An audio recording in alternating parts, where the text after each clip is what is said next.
Shalom, everybody. Today, I would just like to take a little bit of time out to talk about how do we receive knowledge, wisdom, understanding from the Most High God. And it's very simple thing you have to do.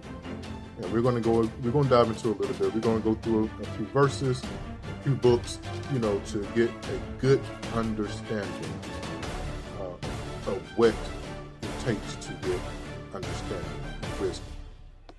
Psalms 111, verse 10. The fear of the Lord is the beginning of wisdom. A good understanding have all they that do his commandments. His praise endureth forever. That's very simply put, by David saying, you have to fear God. And once you fear God, you'll start to get some wisdom. When you start, but it's also something else you have to do. It's by keeping his commandments. And once you keep his commandments, see what happens is when you fear the Most High, you obey what the Most High say do.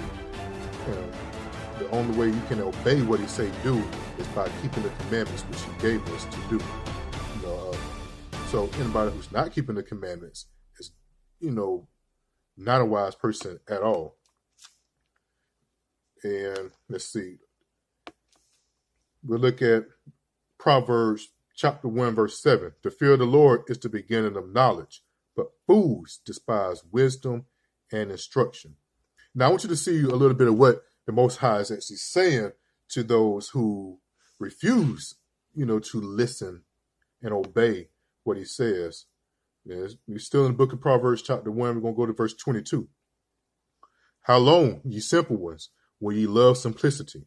And the scorners delight in their scorning, and fools hate knowledge. Turn you at my reproof. Behold, I will pour out my spirit unto you. I will make known my words unto you, because I have called and ye have refused. I have stretched out my hand, and no man regarded. But ye have set at naught at my counsel, and with none of my reproof. I also will laugh at your calamity. I will mock when your fear cometh. When your fear cometh as a desolation, and your destruction cometh as a whirlwind. When distress and anguish cometh upon you, then shall they call upon me, but I will not listen. They shall seek me early, but they shall not find me. For that they hated knowledge, and did not choose the fear of the Lord. We already read in Psalms 111, verse 10, the fear of the Lord is beginning of wisdom. In order to do that, you have to keep the commandments. That's when you keeping these commandments, when somebody say they keep the commandments, that's telling you they fear God. When somebody say, oh, well, you don't have to necessarily do that. You ain't got to do this. You can eat, whatever you want to eat. That's not fear. They're not fearing him at all. They're actually trying him. We'll look at Proverbs. Well, first, let's look at Proverbs 28, verse 4. They that forsake the law praise the wicked, but such as keep the law contend with it. Evil men understand not judgment, but they that seek the Lord understand all things. In order to seek the Lord, you're keeping the commandments. Somebody who's not keeping commandments, they're not going to quite understand some things. Verse 9. He that turneth away his ear from hearing the law, even his prayer shall be an abomination. So if somebody tells you, oh, well, I'm highly favored, but they're not keeping none of the laws, that is a lie, because the Bible is telling you that their prayers are an abomination. Yeah, you may, what some people don't understand is you may tricks, or these are tricks of the devil. You may have somebody who, smoking weed, getting drunk, eating all kind of abominable food, and you looking at them saying, okay, they got a nice car, they got, a nice house, nice job, all these things going on, and you saying, well, surely the Most High is blessing him, because you're not understanding what you're doing is you're looking at materialistic things. You're looking at earthly treasures rather than heavenly treasures. You're looking at, they got all this money, so surely, he's blessed. Then you look at somebody who may not have as much money, may not have the best clothes, may not even have a home at all, may not even have a car at all. But you look at him and say, you surely you're not favored by, the Most High because you don't have anything to show for it. That's not how we're supposed to look at people at all. And then they say that you shouldn't judge, but that's a judge. They're judging right then and there by looking at your materialistic things that you have.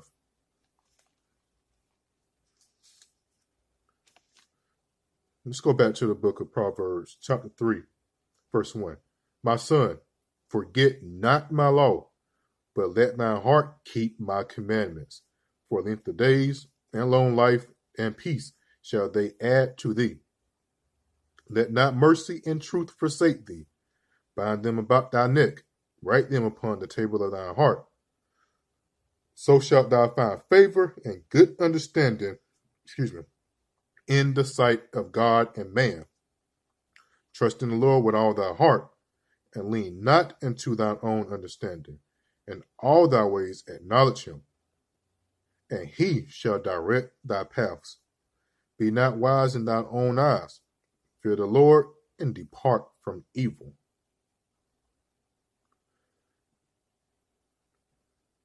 Chapter 4, verse 1 and 2.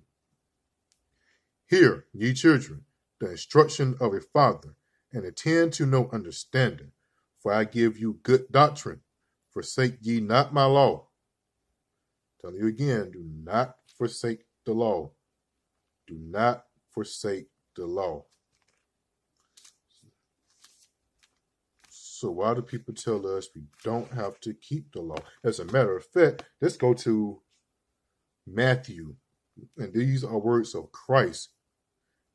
For somebody who tells you not to keep the commandments is totally against what Christ even preached. Period. Matthew chapter 5, verse 17. Think not that I come to destroy the law or the prophets. I am not come to destroy, but to fulfill. For verily I say unto you, till heaven and earth pass, one jot or one tittle shall in no wise pass from the law, till all be fulfilled. Whosoever therefore shall break one of these least commandments, and shall teach men so, he shall be called the least in the kingdom of heaven. But whosoever shall do and teach them, the same shall be called great in the kingdom of heaven. For I say unto you, that except your righteousness be exceeded the righteousness of the scribes and Pharisees, ye shall in no case enter into the kingdom of heaven. So Christ at his own mouth is telling you that he is not come to do away with the law or anything the prophets said. He's only coming to fulfill. What did he come to fulfill? What did he come to fulfill?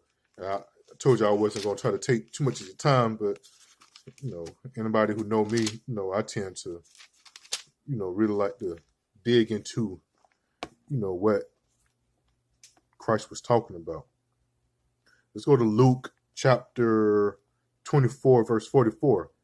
And he said unto them, these are the words which I spake unto you while I was yet with you, that all things must be fulfilled, which were written in the law of Moses and in the prophets and in the Psalms concerning me. So, some prophecies that has to happen in order for everything to be fulfilled. Not everything. Some people try to say, well, he did. He came, he fulfilled. No, he actually did not fulfill everything. Now, I'm going to read one of the prophecies that has to happen, in a few. Just go to Acts chapter 3, verse 18, I think I will. This is one of the things that Christ fulfilled. Chapter 3, verse 18.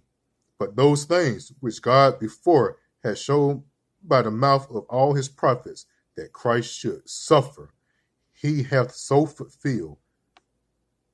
Repent ye therefore and be converted, that your sins may be blotted out, when times of refreshing shall come from the presence of the Lord. So, Christ came, the prophets talked about that one shall come and he's going to suffer. He's going to be crucified for our people. But let's look what Christ said. Christ said that until heaven and earth pass, not one jot or tittle shall no wise pass from the law. But if you look around you, you're standing on earth. If you look above you, heaven is still there. So why are they still saying that all has been fulfilled? As a matter of fact, I'm going to get one prophecy that has to happen. This is talking about the Christ returning.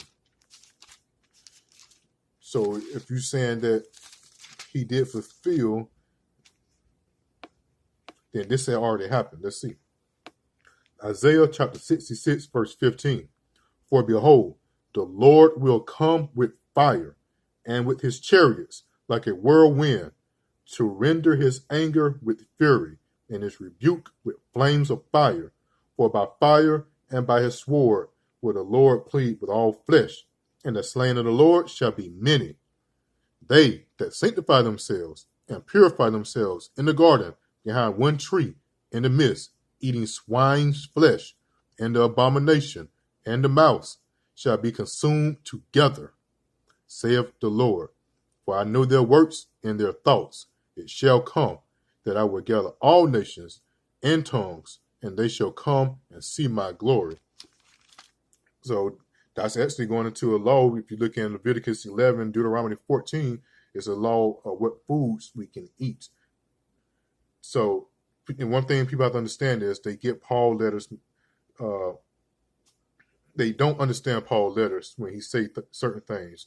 What they have to understand is what we already knew after the Most High gave Moses the law about what food we can eat. We already had that in us that we can't eat certain food. Just how here in America we know we can't eat dog. We don't eat cat. So if I have cats and dogs and lambs and deer in my yard, and I tell you to go eat, I'll eat anything you want out of there, you're automatically gonna know not to eat the dog or a cat because that's something that we don't do. So we already knew that the swine, or anything part of the swine family, the rat, anything that goes into your raccoons and everything like that, the mouse, everything, we knew that stuff that we did not eat because those are filthy animals. And that would be another video, and I still go into that. But I just wanted to, talk to you all a little bit about how do you get wisdom. And, wisdom comes to those who keep the commandments of the Most High God. Matter of fact, before I close out of this, let's go to 1 John chapter 2, verse 3. And this is how we know if we know God. Verse 3. And hereby we do know that we know him, if we keep his commandments. He that saith, I know him, and keepeth not his commandments, is a liar, and the truth is not in him.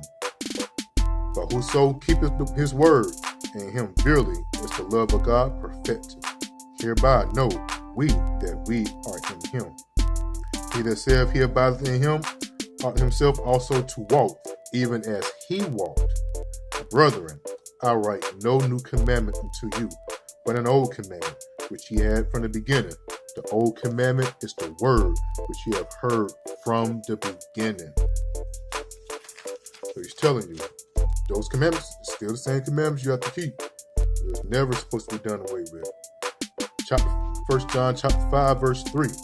For this is the love of God, that we keep his commandments, and his commandments are not grievous. These commandments are not hard to do. It's not hard not to shave your head. It's not hard not to shave your beard. It's not hard to wear fringes. It's not hard to put the bacon down, the pork ribs, the pig feet. It's not hard to do those things at all. It's that battle of the flesh. The flesh is, it has a lust for those things that you're saying, it's too hard to do. But if you love God, you would stop. When I heard the message and I started picking up the book and reading and I saw this, I knew I could not say I love God and I'm still eating bacon in the morning, or I'm barbecuing some pork ribs. I can't say I love him, because even the scripture's telling you that whoever says that, he know him and don't keep the commandments, you're a liar. 2 John chapter 1 verse 6, and this is love, that we walk after his commandments. This is commandments that you have heard from the beginning. Ye should walk in it. Verse 10, if there come any unto you and bring not this doctrine, receive him not into your house, neither bid him Godspeed. So with that, I'm going to say shalom. Most High Christ bless you all. I hope, that you learned something from this. Right now, it's high time for us to wake out of sleep, as Paul wrote to the Romans. It's time to the ones in Rome, shall I say. It's high time for us to wake out of sleep. Well, it's the time to wake up. Let me read this last scripture. Let me get out of here. 1 John chapter 3, verse 24. And he that keepeth his commandments dwelleth in him, and he in them. And hereby we know that he abideth in us, by the Spirit which he hath given us. And with that, I'm going to say shalom. Most High Christ bless you all. Hope you all stay tuned for another video. I'm not sure which way. It may be a part 2 of this, which way I may go into. But, I love you all. Repent.